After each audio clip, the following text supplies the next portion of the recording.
വല്യമ്മ ആണെങ്കിൽ മൂക്ക് വാരി കൊടുക്കുവാണോ? അതാ പറയുന്നതൊന്നും അതുകൊണ്ട് കേക്കത്തില്ല.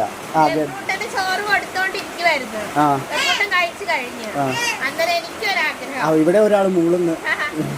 അങ്ങനെ എനിക്കൊരാഗ്രഹം ഇങ്ങനെ വാരി കൊടുക്കാൻ. പ്രിൻസും കൂടെ ഉണ്ടായിരുന്നു, അവനിപ്പോ അപ്പുറത്തേക്ക് പോയി. അപ്പൊ ഞാൻ വാരി കൊടുത്തോണ്ടിരിക്കുകയായിരുന്നു. എന്റെ അടിപൊളി പരിപ്പറി എല്ലാവർക്കും ഇഷ്ടപ്പെട്ടു കേട്ടോ. പരിപ്പറി ചിക്കൻ കറിയാണ്. ഇന്നൊരു അക്ക അങ്ങോട്ട് പറഞ്ഞതേ ഉള്ളൂ, നമ്മള് ചിക്കനും മട്ടനാ ഡെയിലി കഴിക്കുന്നത്. തിന്ന് കൊഴുത്തിരിക്കേ, തിന്ന് കൊഴുത്ത് മതച്ചിരിക്കോ ഞാനൊന്ന്.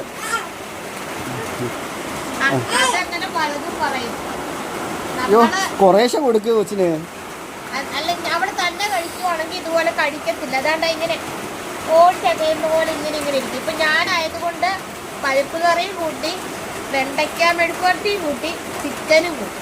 ഇല്ലെങ്കിൽ അതൊന്നും പുള്ളിക്കാരത്തി പിറക്കിക്കൊണ്ടിരിക്കും. പിന്നെ വല്യപ്പായ പേടിയുള്ളതുകൊണ്ട് പച്ചക്കറി ഇടയ്ക്ക് കഴിക്കും. അല്ലെങ്കിൽ പച്ചക്കറിയൊക്കെ വിരോധമുള്ള ആളാണ്. ഇവിടെ നല്ല മഴയാന്നേ, കറണ്ടും ഇല്ല. അവിടെ എങ്ങനെ മഴയും കറണ്ടൊക്കെ ഉണ്ടോ? സോളാറിന്റെ ലൈറ്റിൽ വെട്ടത്തിൽ ഇരുന്ന് കഴിച്ചോണ്ടിരിക്കുക. അവിടെയൊക്കെ മഴ ഉണ്ടെങ്കിൽ പറയണേ. അപ്പൊ എല്ലാവർക്കും ഗുഡ് നൈറ്റ്.